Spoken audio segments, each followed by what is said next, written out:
or a window, nothing would be broken or vandalized. He then put into effect high punishments for those caught on school grounds trying to conduct any type of paranormal investigation. The campus was located on a plot of land that backed against thick woods. Many speculated that somewhere in the forest behind the school was a graveyard or some type of burial ground. No evidence supported this claim, but many people have tried to make sense of the school's high paranormal activity. The high school, despite being very old, was actually quite large. A big portion of the size came from later renovations from generous donors, making St. Mark's the second largest private school in the state. Jason and Matt were both seniors, attending the school with hopes of attending college to become film directors. They would make low-budget films and enter into contests around the state and would often win. They had eventually won enough prize money to purchase a decent camera, along other equipment to make pretty decent content. A studio producer caught wind that not only these two attended the highly coveted private high school, but they were also able to film high-quality content footage, and an idea came into place. Matt looked at his phone and saw that Jason was calling him at 11 o'clock at night. Matt hit the ignore button and rolled over, seeing that he had to get up early for swim team. Matt's phone rang again, with the same contact revealing that Jason was calling. Matt answered. "What does this clown want?" Matt grumbled under his breath. "Bro, you're not going to believe the offer I just got." Matt was disoriented from just waking up and now from the screaming. "Dude, I don't care. I have to wake up at 5 tomorrow. The Travel Channel just offered me 10 grand to stay the night at the school and conduct a paranormal investigation." Matt was unfazed by this. "Okay, that's definitely not a scam. Good for you." Matt was about to hang up the phone when Jason piped in. "You know that I want you in on this. I'll split it with you 50-50, an easy 5 grand. Plus, you told me yourself that you don't believe in ghosts anyways." The realization began to sit in with Matt. Wait, 5 grand for one night's work? Before Matt got too excited, he remembered that the school had now had security that would walk the halls to make sure that no one did exactly this. "Jason, if we get caught, we won't get to walk at graduation. Principal Hayward's been so uptight about this kind of stuff all year." Jason laughed. "We're not going to get caught. I have a perfect plan. Thursday, we hide in the gym after school. Security will inspect the school and lock up, and we spend the night investigating. The next morning, we'll go to class like nothing happened. It'll work." The two then made plans of how the night would go. At first, they'd walk around the school to see which area got the most activity. From there, they'd conduct a Ouija board session to see if they could communicate with any spirits. Then, to cap it all off, they'd both go their own way to investigate to cover more ground. They then would find a room in which they'd stay for the rest of the night and get ready for school the next day. It was a high-risk, high-reward situation. Worst-case scenario, if they got caught, they then just wouldn't walk at graduation, but would still be able to get a huge payoff. The next day, the two got their filming equipment ready and loaded up in their cars and drove to school. They also made sure to bring a change of clothes to give the effect that they went home and changed. That Thursday dragged on like every other day, but more so. Matt and Jason scouted the school and made mental notes of areas to investigate throughout the school day. Eventually, the end of the day came, and Matt waited in the locker room waiting for Jason to arrive with the rest of the equipment. To his surprise, Jason walks in with his girlfriend, Clara, who was holding half of the equipment. Matt and Clara have been at odds since she and Jason had started dating that year. Matt immediately began to protest.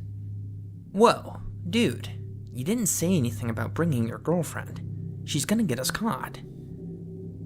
"Oh please, Matt, you just don't want me here." The two began to fight when Jason stepped in. "Look, Claire has experience in conducting paranormal investigations, and she has special equipment to talk to spirits. Plus, I promised her my half of the cut, not yours, so you're still gonna get your fair share." Clara and Matt shared a tense moment before they went about their own ways to get prepped for tonight's investigation. "Alright, so here's the deal. We have to be careful in our investigation, mainly because the school hires security to come every couple of hours to make sure people aren't ghost hunting, like us. Let's make sure not to be too loud, and when we hear the guards coming, we turn off our lights and find a good hiding spot, Matt said, making sure everyone was on the same page. Jason and Clara nodded. Jason checked his watch. Okay, it's 5 o'clock now. Most teachers and even the janitor should be wrapping up on their day's work. We'll come out of here at 6 and check the school to make sure that everyone left. The 3 students played on their phones for the next hour when Jason's alarm went off on his phone. They all shared a glance, as if to see who would go out and check to see if all the teachers had left. Matt decided to go check the school, feeling awkward that Clara was being there. Matt slowly exited the locker room and made his way into the dark gymnasium. The dark hollow gym was much different now than during school hours. The normal busy gym was now filled with shadows and suspense. Matt felt incredibly uneasy, especially since he wasn't supposed to be there. He tried his best to silently cross the wooden floor of the gym, but the silence made his footsteps echo louder than they would normally. He made his way across the gym and finally into the main portion of the school. He peeked his head out of the door and made sure both ends of the halls had no lights on, save it be the emergency lights and the glowing exit sign on both ends. Teachers seemed to be gone. I wonder about the janitor, Matt whispered to himself. Matt entered the hallway and closed the gym door as quietly as the door would let him. Matt then sped walked down the hall, peering into each classroom on the way to make sure that the school was truly empty. The school seemed much bigger, especially now that he had to peer into each classroom. Matt turned the corner of the long hallway and stopped in his tracks. About 4 classrooms away, one of the classroom doors was opened and the light spilled out into the hall. Matt froze and held his breath.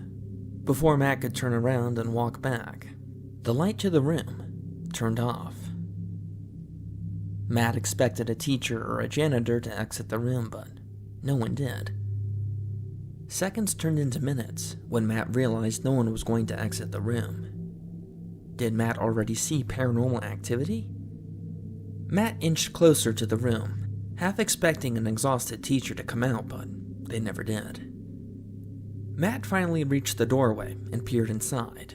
The only light inside the room was from a lamppost that glowed from the back of the school's courtyard, next to the woods.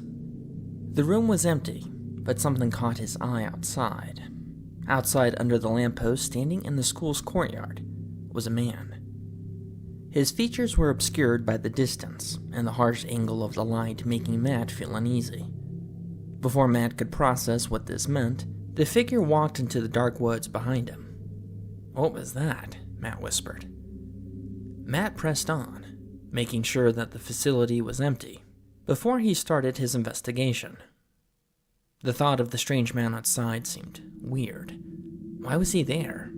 Was he able to see me, or was he just passing by and just happened to look in my direction? Thankfully, he wouldn't have to worry about this weird man as long as he stayed inside. Matt checked the rest of the building and called it good. The school had 2 other detached buildings on campus, and one currently under construction, but they would just focus the investigation on the main building. Matt returned to the locker room and informed the 2 that the school was now clear, but Matt didn't mention anything about the man outside, in fear that it would cause concern for the investigation. The group got their equipment ready and exited the locker room, ready to investigate. The school was empty but was filled with shadows. Some of the classrooms were open while others were closed and locked. "Where do we begin?" Clara asked. Matt and Jason looked at each other and realized that they were ready to investigate. "I guess let's go room to room to see if we can capture anything." The group started the investigation in the front office, where the principal's office and the teacher's lounge was. They kept the lights off to prevent anyone from seeing them from the street and used flashlights. The principal's office was locked, so the group tried the teacher's lounge. The door had been locked, but not closed all the way. Matt and Jason pushed on the door and it swung open. The lounge was a room that neither of them had been in before. It was hard to get a good feel for the room since they only had flashlights. Claire set up a Ouija board in the middle of the floor and started to light candles, while the 2 guys looked around. Jason found a ring of keys in one of the drawers that looked to have every room key to the school. He picked up the heavy ring of keys and put them in his backpack for later. "Remember, we need to put these back before school starts tomorrow," Jason said to Matt. Matt and Jason continued to search the room and stumbled across a very peculiar door. In the corner of the teacher's lounge was an old metal red door with a sign that said, "Danger, maintenance corridor, do not enter." Jason and Matt looked at each other and at the door and began to ponder. Should we check this out? We will never get another chance to investigate. Jason got the large ring of keys out and began trying to find the right one to open the door. Clara had begun a Ouija session and started asking questions to nearby spirits. Jason finally found the key to the door and unlocked it. To his surprise, the door didn't lead to outside or to some miscellaneous back room, but rather a set of stairs that led downwards. Matt shined his flashlight down the stairs, but it didn't reach the bottom. The stairs were old and wooden, and the walls were made out of old stone. Wires hung from the walls and ceilings in the stairwell, but no lights were installed. "Guys, come here.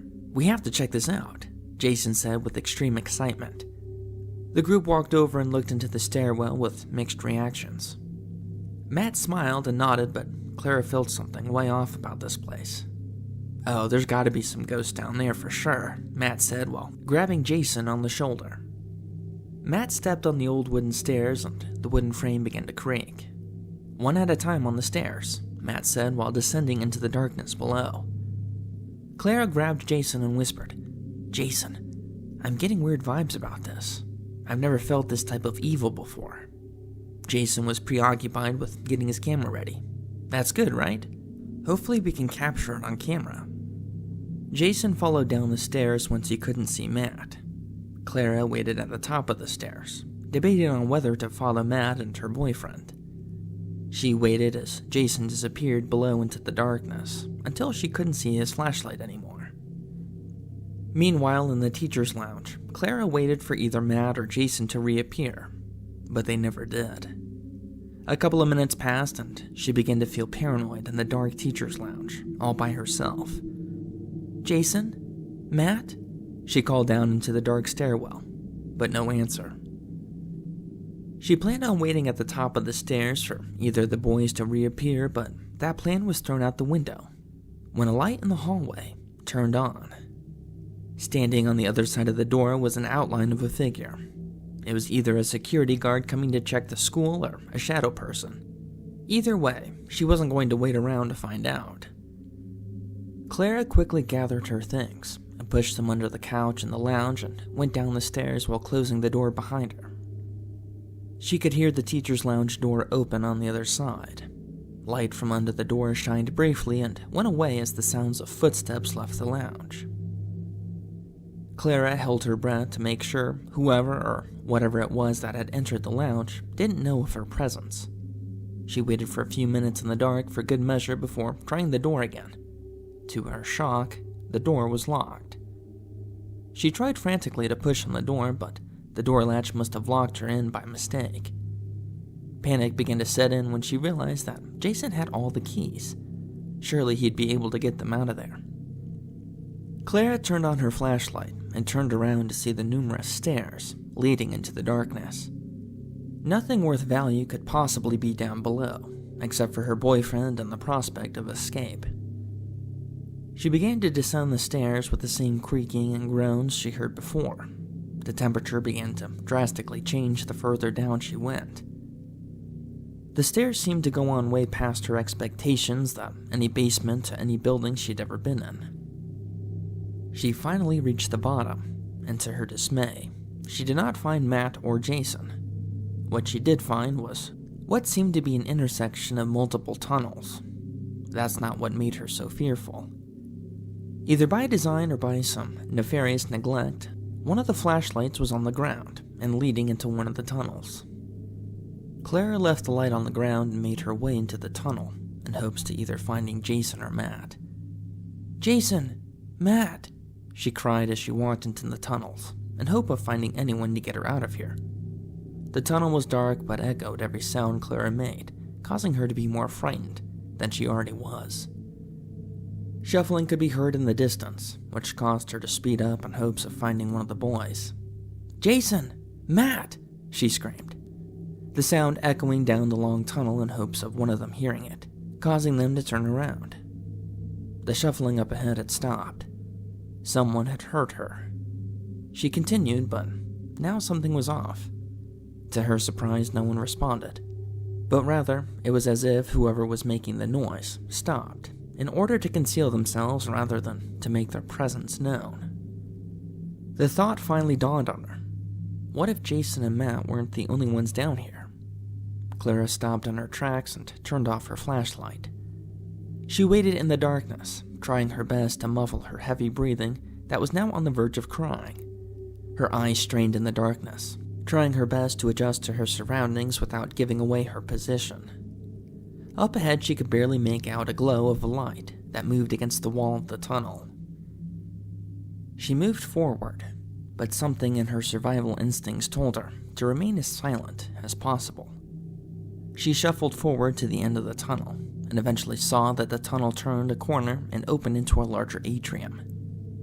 She peeked from around the corner and saw that the light source was another flashlight, but this time it was in Matt's hands. However, Matt's lifeless body was on the ground, and sitting on him was a naked human-like creature. The creature was crouched like Gollum on Matt's collapsed ribcage, and the creature was holding Matt's decapitated head. The creature was speaking into Matt's ear, and then turning Matt's head, putting the mouth up against the creature's ear, expecting Matt to respond. The creature was speaking, but it wasn't English. Clara could feel ice shoot throughout her entire body, and warm tears began to well in her eyes as the creature stood up to an unnatural height, revealing a gaunt physique. The side profile of the creature revealed, despite looking human, its face lacking ears or a nose. Clara began to backpedal, without taking her eyes off the creature. "Please don't notice me," she thought to herself. The creature then proceeded to drag Matt's lifeless body by the ankle with one hand and carried his head by the hair in the other. The creature dragged his body to the dark corner of the atrium, out of her sight. Clara faced the creature and backed as far as she could before being out of earshot of that thing. She then turned to begin walking and turned on her flashlight. At the end of the tunnel, she saw a figure walking in her direction. It was only for a brief second, but she immediately turned off her light. Whatever was at the end of the tunnel must have seen her, as a shuffling noise could be heard walking towards her. To her surprise, the figure then turned on a flashlight and called out to her.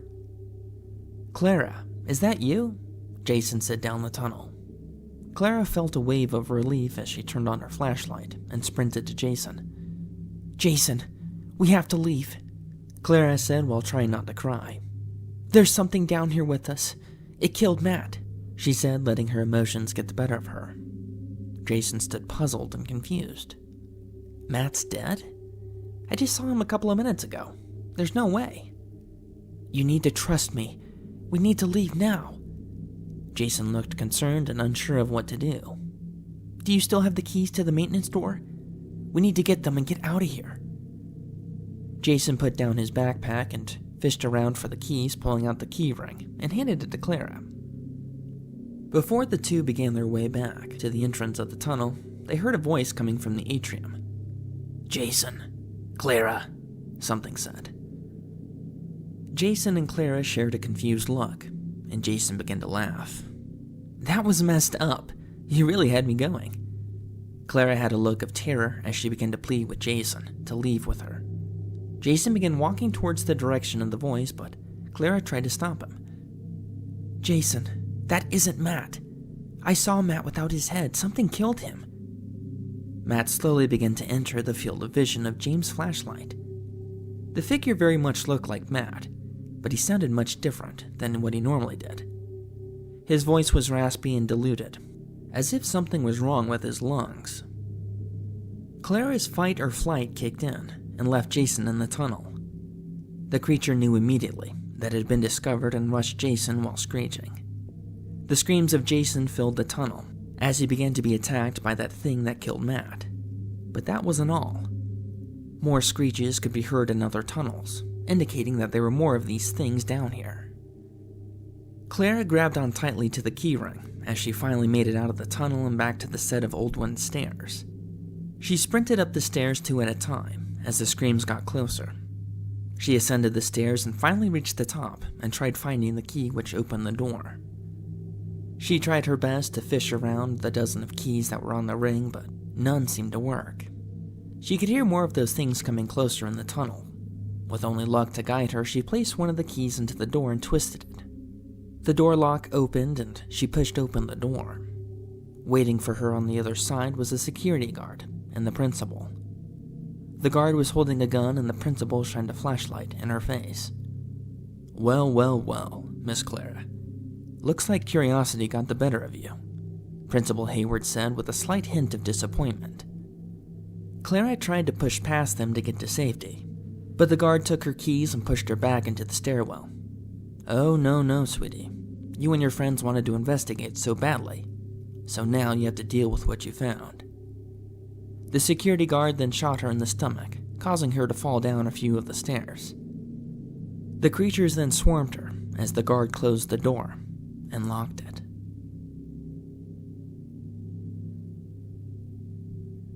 When I was 10 or 12, I lived with my mother.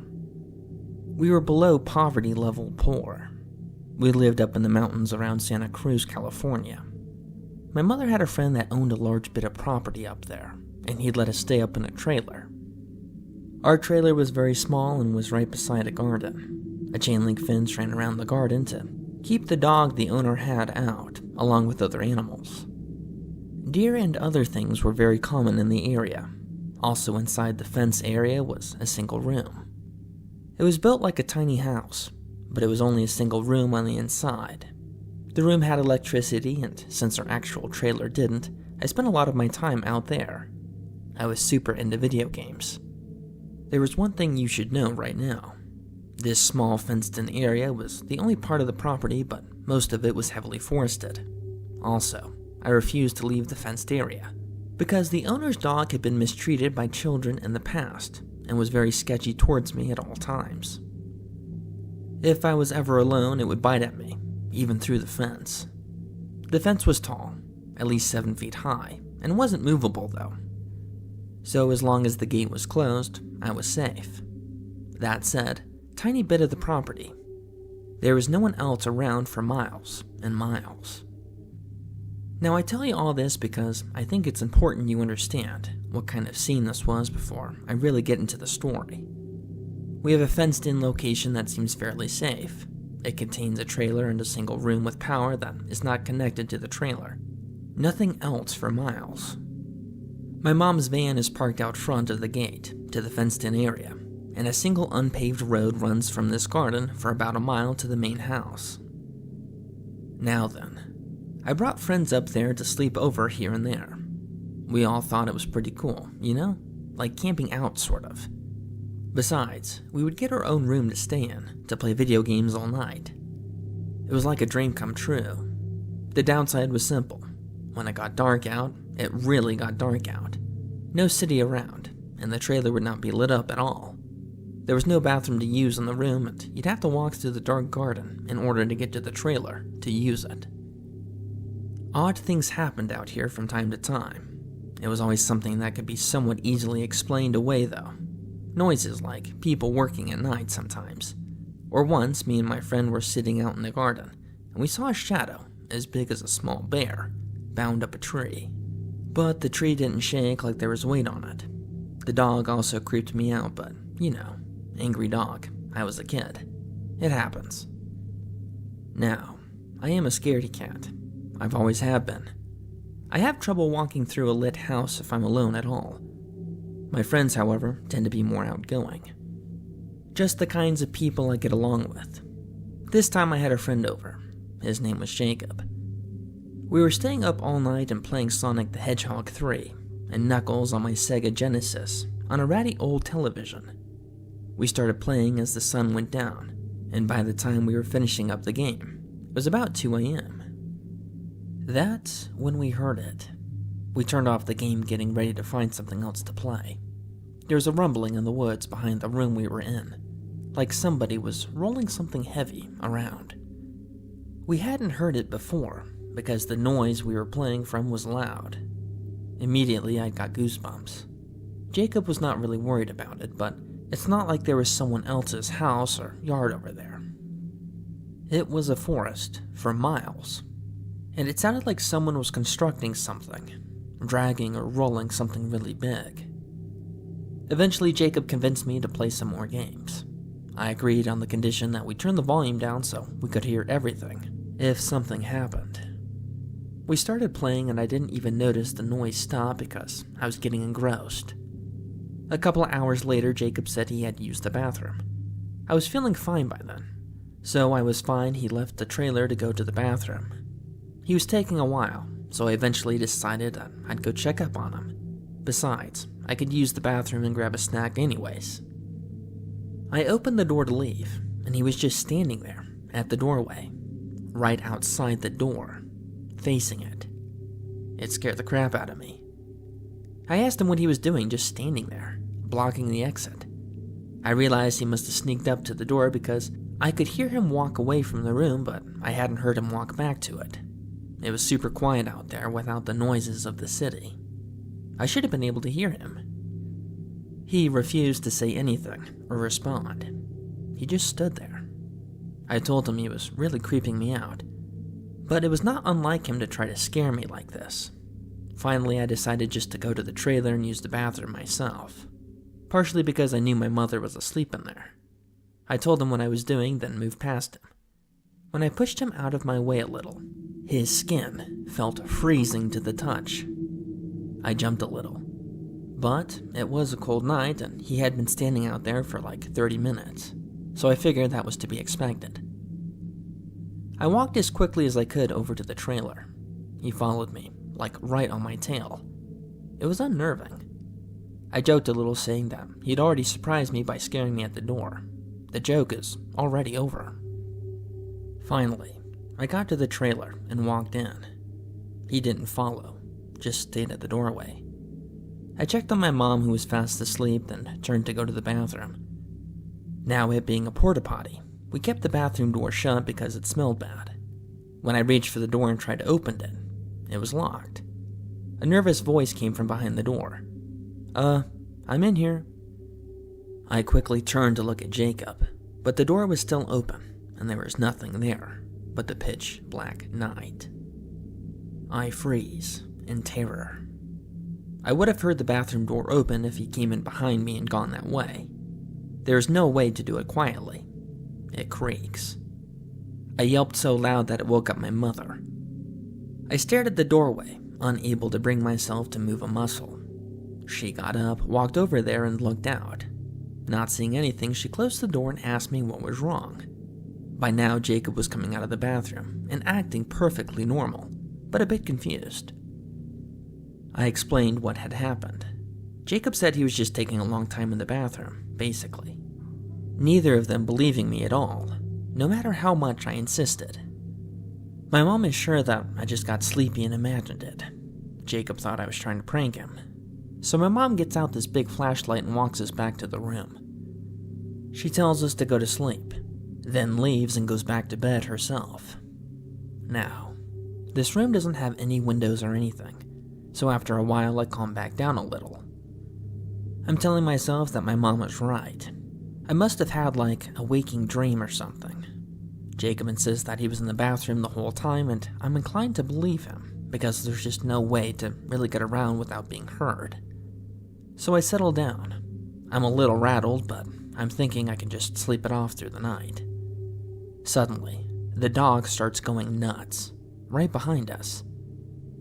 The room is up against the fence, so the dog just must have been like right there on the other side. I felt like I jumped so high I was surprised I didn't hit the roof. Jacob's laughing at me like, "Ha, a dog's barking at a squirrel and you're losing it?" It keeps going on like that for some time.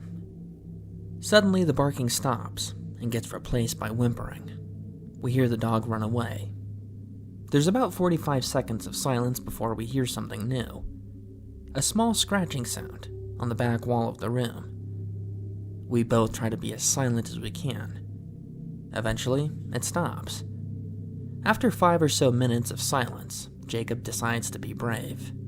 He insists that he's going out to get my mother, telling her something crazy is going on and we need to get out of here. I wish he wouldn't leave me alone, but there is no way I'm going out there. Never. He arms himself the best he can. The only thing that we had with us in the room would be a tennis racket. Then he takes a couple deep breaths and opens the door and dashes out. I close it as quickly as I can behind him. In less than 30 seconds, I can hear a scream. Not long after the door flies open and he comes back in looking as pale as a ghost. He's breathing like he just ran a marathon. His eyes look like big dinner plates. I ask him what's going on like 4 times before he can finally start getting words out. He tells me that he walks out there and as he's walking through the garden as quick as he could, he saw my mom. Just standing there. He tried to talk to her, but she just stares at him with a blank expression. Getting super creeped out because of what had happened earlier, he takes a couple more steps towards her, telling her that he thought something was in the woods. Suddenly, her face turns to an awkward smile. Then he realizes something terrible. He hadn't noticed sooner because of the darkness and because of how much he had been in a hurry. She was on the other side of the fence. Now, the door to this room does not lock. And as I explained earlier, this room had no windows. He had been trying to move stuff in front of the door as he told this story, and by the end of it, I was trying to help him. In retrospect, whatever had been harassing us seemed to be adverse to actually entering the room or the trailer. Because the Jacob one didn't want to come in either time he could have, and this room was not sturdy. Either way, we stacked everything we could against the door, thinking somehow, like in the cartoons, this would totally keep the creature out. For the rest of the night, we heard scratching coming from all around the room. I cried. Jacob looked like his mind had left his body with fear. At one time, I thought I heard it speak. I heard from right next to where I was resting against the wall, and my mother's voice quietly. The same exact phrasing and intonation she had been using earlier in the night. "What's wrong?" Followed by, "Go to sleep." The sun must have come up eventually. The scratching eventually stopped.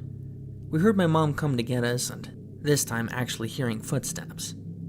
We absolutely refused to leave the room. My mom had to go get the property owner and have him take the door off. When we saw that it was actually her, I bursted into tears again.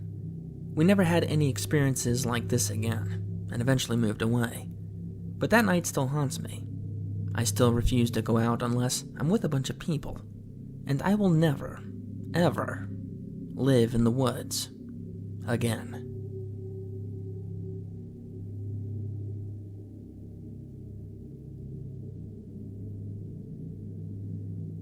So my parents used to be big outdoor buffs.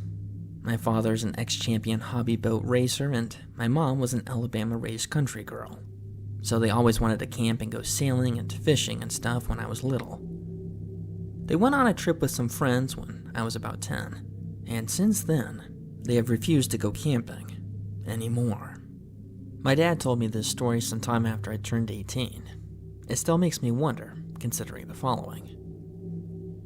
My parents moved around a lot, and only had one set of friends they really kept in touch with all the time. Danny and Lisa. Danny and Lisa weren't outdoor nuts like my parents were, but they were friends and it was fun to go camping with your friends, right? So they all planned like a 5-day trip to a lake south of where we lived, with a creek that was on Danny's father's property. So they could camp on the property and fish all they wanted, then go to the lake with ease. They all left everything from now, and the story is from my father's account. He told me this once and only once, and got drunk after he told me, which is extremely uncharacteristic of him anymore.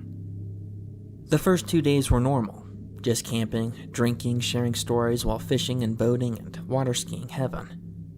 It was just young adults and parents having fun. The second night, all night, everyone kept hearing weird yelps and barks, like 2 dogs were fighting. But were both just hurt and yelping the whole time. They figured a coyote and slept. The next day they continued on their adventures. That night, they kept hearing those noises, but they were extremely close to camp, so my father and Danny went to go see if they could scare them off, while my mom and Lisa stayed behind because they were scared. Anyways, my dad and Danny went to go look for these fighting coyotes, searching for them by the sound. My dad had a shotgun and Danny had a machete. They were hoping to scare the coyotes or whatever they were with a gunshot. They got to a clearing and could hear the noises extremely loud, but it seemed to be coming from multiple directions, as if the sound were distant from each other. Now, my dad is a bit of a goof. He swears he saw Bigfoot at 14, but this is different. He told Danny just to go back. No questions, no explanation. Just, Danny, we need to go back. So they did. But the sounds didn't fade away this time. Danny nervously asked my dad what was going on, and my dad wouldn't tell him. Just kept shushing Danny. Danny was also a bit of a goofball, hence I always liked my Uncle Danny. So he thought my dad was getting him back for a prank. He kept nudging my dad and trying to get him to say, "Gotcha," but my dad never untensed. Finally, they got close to the creek and away from the camp, and my dad told Danny to run, fast. Then my dad took off, no remorse. Danny apparently followed but tripped and called for my dad, but my dad refused to go back to help him, even though Danny started calling for help. Danny was yelling that his leg was broken, it hurt, etc., but my dad just kept running. Then my dad, my mom, and Lisa say they all heard what sounded like a really, really, really loud cougar growl. It made my dad's ears ring. After that, Danny stopped screaming for help. My dad got back to camp and the ladies asked what was going on, but my dad just said that there was something out there. My mom, being the practical woman she is, said, "Well, no crap.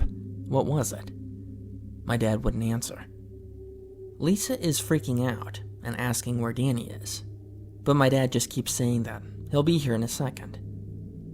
A few hours pass by and the ladies are extremely worried about Danny, while my dad apparently would cringe when they would say something.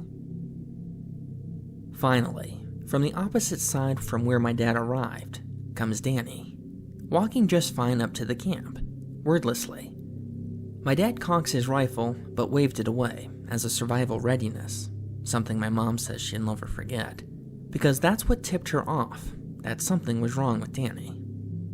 First, he walked up and nudged his way next to my mother, but after getting weird looks and the death glare from my father, he moved closer to Lisa, who had been nagging him for 10 minutes.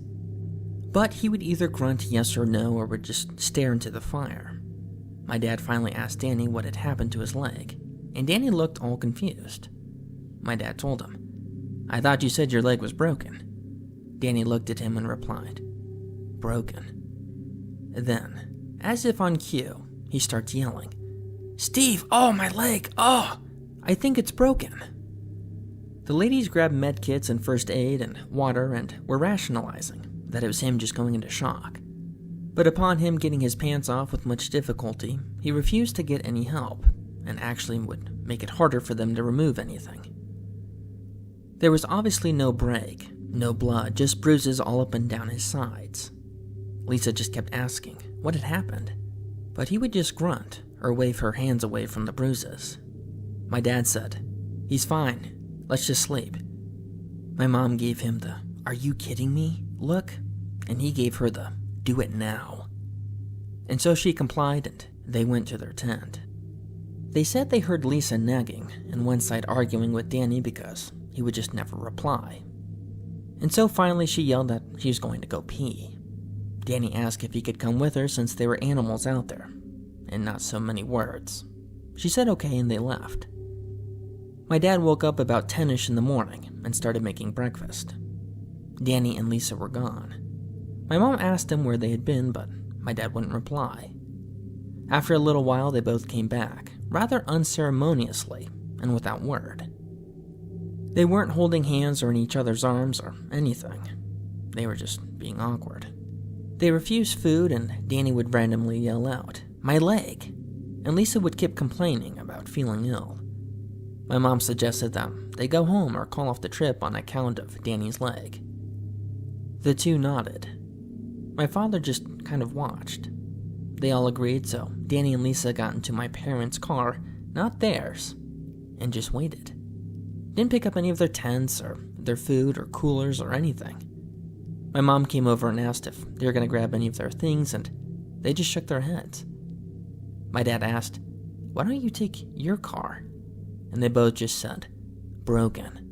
Just like Danny had said last night, in a creepy, practiced way.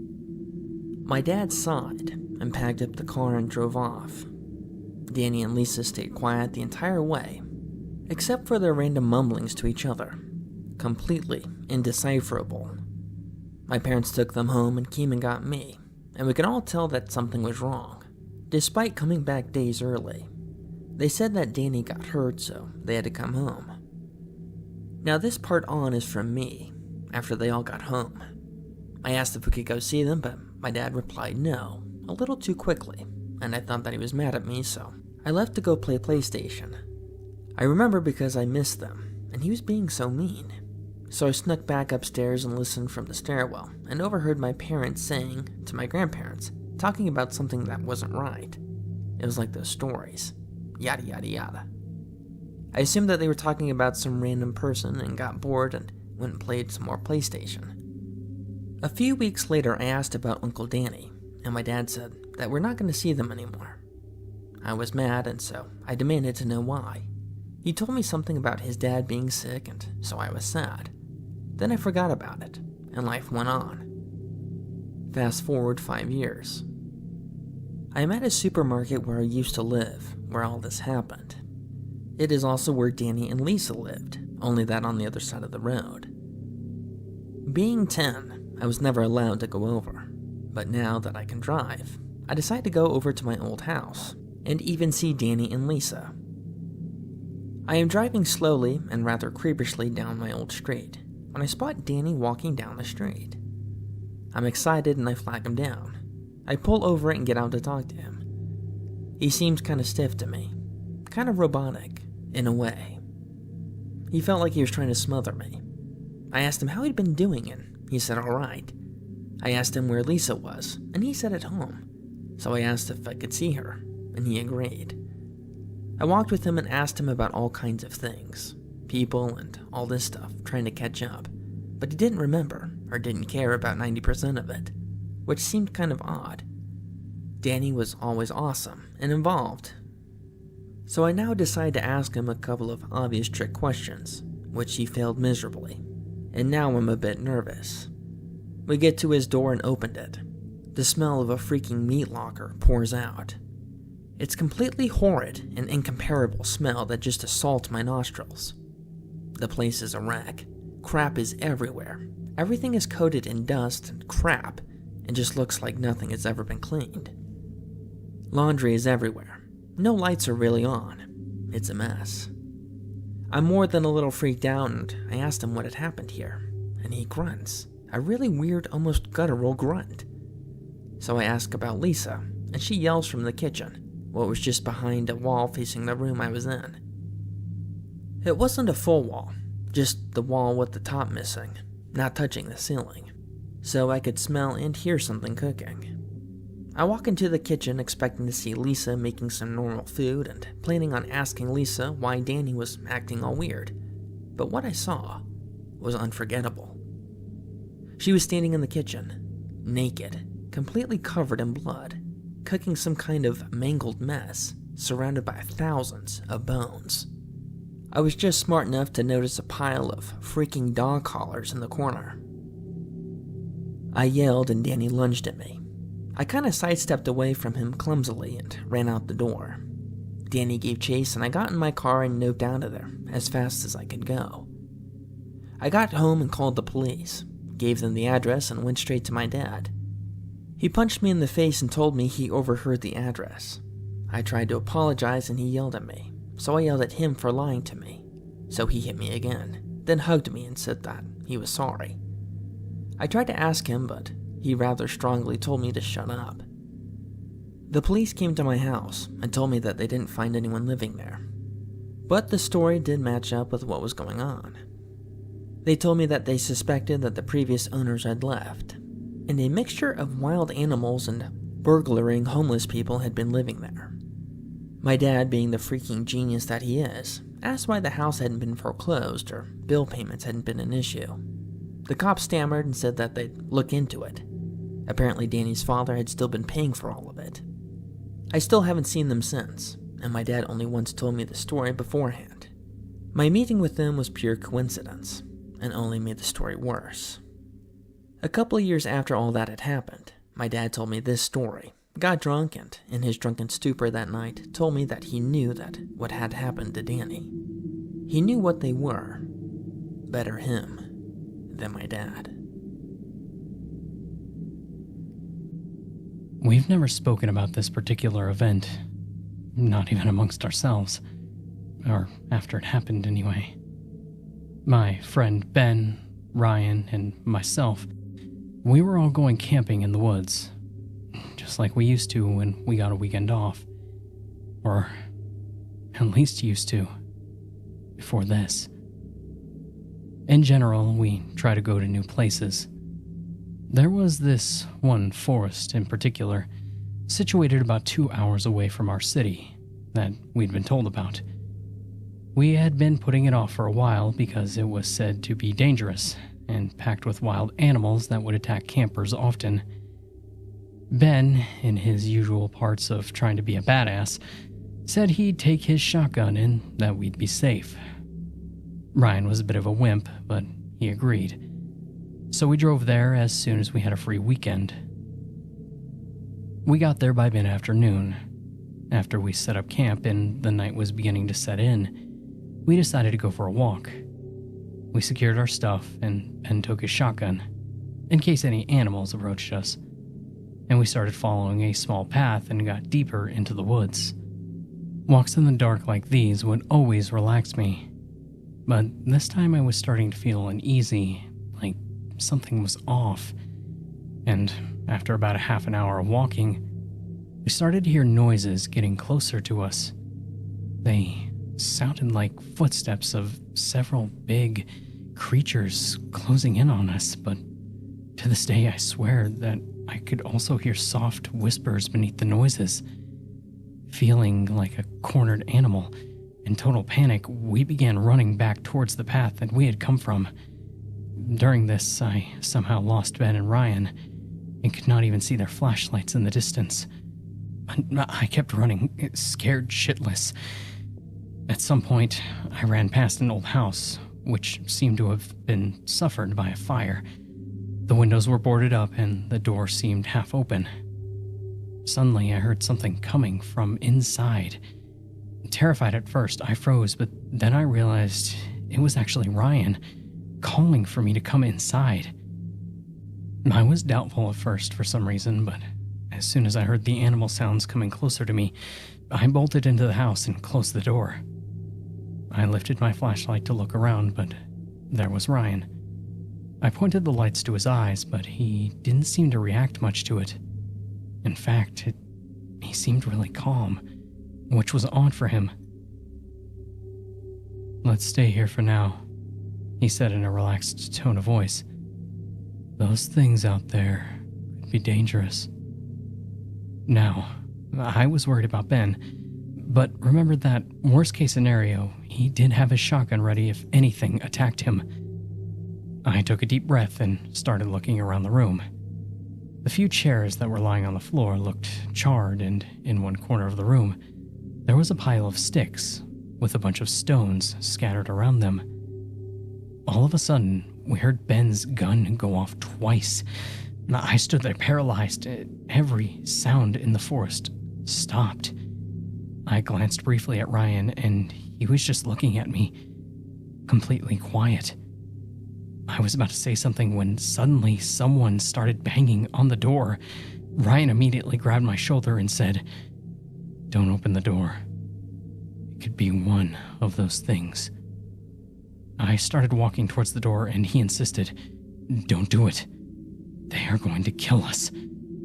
This really unsettled me, but I was afraid it could be Ben. What if he had just shot one of those wild animals and was looking for shelter? I grabbed on the metal door handle, took a deep breath, and as Ryan was still talking behind me, I opened the door. cold chill ran down my spine. Standing there, in front of me, was Ryan. It didn't sink in at first, as he was saying, "Hey man, did you hear Ben's going to go off too? I think we need to find him and get the hell out of here." I babbled something incomprehensible and slowly turned around, pointing my flashlight all around the room. But nobody was there. And when the light reached the corner of the room, I realized what I had been looking at earlier. It was a pile of bones, and around them, forming a circle, were a bunch of human skulls. We ran as fast as we could and found Ben near the campsite. When he saw us, he became pale and didn't say a word. We got in my truck and drove the hell away from there, leaving our shit behind. On our way back, after a long silence, I asked Ben what he had shot at. Some things came from behind the trees and attacked me, and I shot him down. Ben, what were those things? It was you guys. I killed both of you back there. The rest of the way back, nobody spoke a word, and we never saw Ben again. Back in 2012, we always had bonfires every night. I'm in the Marine Corps Reserve, so while I'm on home, I work as an Ohio State trooper. Anyway, a bunch of buddies and I were having a bonfire. We got everyone at my house around 7 and then loaded them up into our vehicles. One was a Chevy Suburban, a Jeep Wrangler, and a Ford 350. The spot where we had our bonfire was a mile back up on land. There was this dirt path that would take us down to the cabin. It starts out as going down in between 2 fields, then through the woods, and then dead ends to our cabin, which overlooks a creek that eventually dumps into the Scioto River. We had about 24 people packed into 3 vehicles, and shit, the Suburban is mine. So we went off, and driving through the woods wasn't the biggest of deals, but as soon as we got to the area, I stepped out of my vehicle and could smell this god-awful smell. Death. It smelled like death. Like an animal of some sort was rotting in the woods somewhere. Everyone else said that they could smell it too. I didn't think much of it. Maybe a dead deer or something like that, or that someone had shot and couldn't find. It was the end of September, so hunting season had started. So, anyways, I get to starting a fire and didn't think much of the smell. We all eventually got used to it. We played beer pong and had a generator going to power the cabin. So, a friend of mine, Ryan, had been telling me that this girl that I brought had been asking him all sorts of shit about me, but also was saying how much of a gentleman I was. So I knew that night I was going to get laid. Fuck yeah. Anyway, the fire was dying down, so Ryan was going to the woods with a few of my buddies to get some more. We had them take a radio with them just in case they needed help. The fire started to get real low, and it had been about 30 minutes since they left. "Hey, where the fuck are you guys at?" I asked over the radio. "Dude, chill. I'm on my way," Ryan responded. They came back later with a fuck ton of wood. Got the fire going again, and eventually it started to get late. People wanted to start going home, so after everyone left, there was about 8 of us remaining. The girl I liked, Sarah, Ryan, David, and another guy and 3 other girls. The other guy and the girls were all wasted as fuck and were pretty much just flirting with one another. I continued to chill by the fire with Sarah and Ryan as we talked about random shit. And so, as it started to get later and later, around 2 a.m. is when the 3 girls, David and the other guy, went to lay down in the cabin. Sarah and I stayed outside and talked for a while. Eventually, we started making out. I stopped when I heard this cracking sound outside. I looked over and couldn't make out what the figure was that was walking around near the tree line. "Hey you, what are you doing over there?" I asked. Dude, chill. I'm on my way, the figure responded. It sounded just like Ryan, but I swore Ryan had been in the cabin.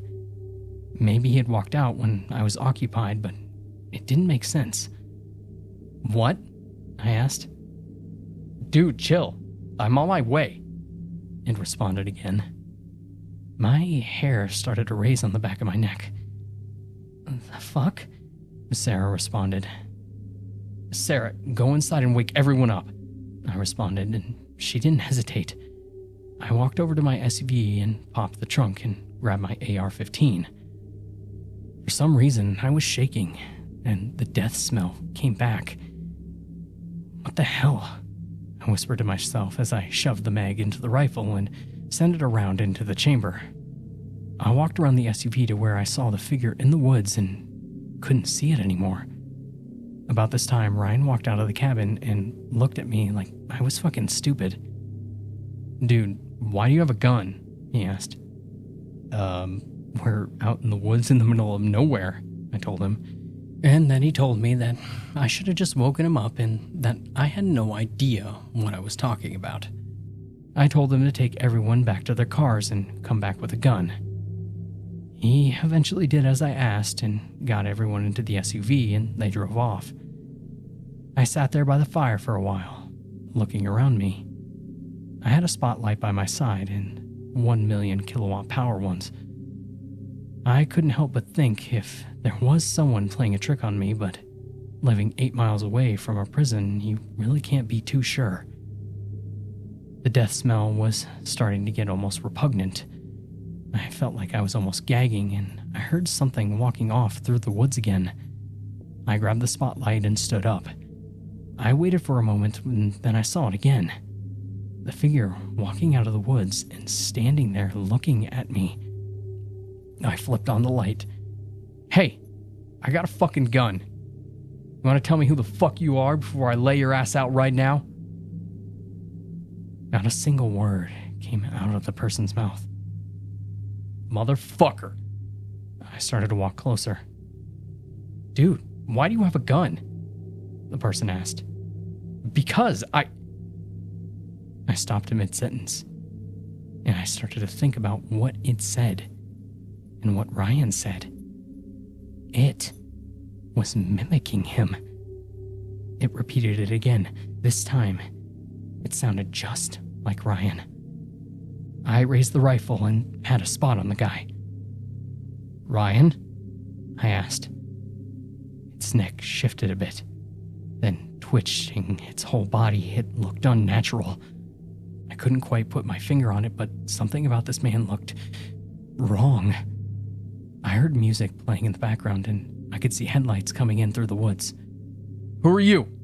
I asked. The figure turned around and looked at me. Its facial features were off.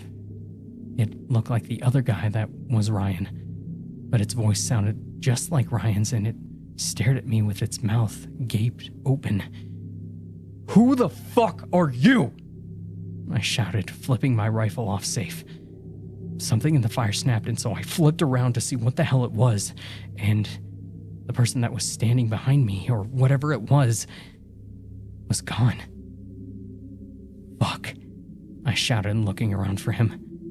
About this time, Ryan was parking the Suburban and getting out and putting a pistol in his back waistband. Dude, what's going on? He asked. I started to fill him in on everything, then asked him if he had taken care of everybody. He told me that everyone was in the cabin and with the SUV, the other guy, Sarah, and the 3 girls. We sat by the fire and started to wait, and then the death smell had went away for the time being. At this point, it was around 4 a.m., and the sunlight was starting to come in around the wee hours. And then the death smell started to come back, this time even stronger, to the point that Ryan and I started to gag and kind of throw up. I got up and looked around and waited to see the figures again. A few moments passed when I could see something on the ground coming out of the woods. I turned on my spotlight and shined it at the figure, the man who I had seen before. who was now on the ground rolling around. "What the fuck is that?" Ryan asked, pulling his pistol out. And we both started to stare at the man rolling around on the ground for a good 20 minutes. And then it just stopped, laying there. The fire outside illuminated the figure through the window on the door. I could see it there, twitching. Sunrise starting to come in. I could see the figure walking around from the cabin. I ran up and opened the door and walked outside. And by this time, the sun was starting to come out, but it was hard to see anything outside except for the man. The man was walking towards the woods, twitching and shaking. "Hey!" I shouted, drawing my rifle on the man. And the figure stopped, looked at me, and I fired a round straight into its head. I seen the man drop like a rock on the ground and started twitching. "Fuck you!" I shouted and kept a bead on him, walking towards the twitching, and then it stopped. What happened next, I couldn't explain. The man just stood up and started walking towards the woods like nothing had happened. I lowered my rifle and watched as the man walked into the tree line, turned around, and looked at us. I didn't see any wound on him, nothing. His face was completely untouched. And then the death smell went away, and I couldn't smell anything anymore. The man smiled at us and walked into the woods again. But this time we ran to the SUV, got in, and got the fuck out of Dodge. We never spoke of what happened to anyone in fear that... We never spoke about this to anyone in fear that they might think that we were mental. I've been back to that place countless times now, but I can't seem to find the death smell or see anything unusual anymore. I'm not sure if this was a goat man or skinwalker or ghost thing. Whatever it was, though, it's moved on to somewhere else, and wherever that is, who knows?